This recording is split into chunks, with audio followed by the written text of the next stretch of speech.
there for each other. I remember all those late-night chats, where we would pour our hearts out, sharing our dreams, fears, and aspirations.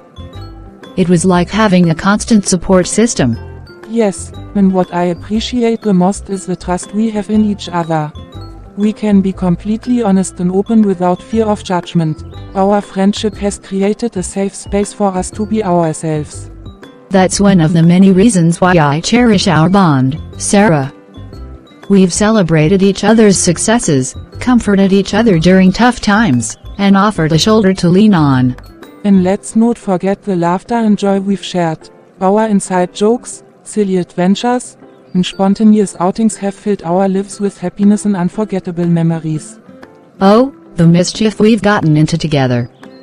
Those misadventures have become some of our favorite stories to reminisce about. Friendship is a beautiful gift, Aisha.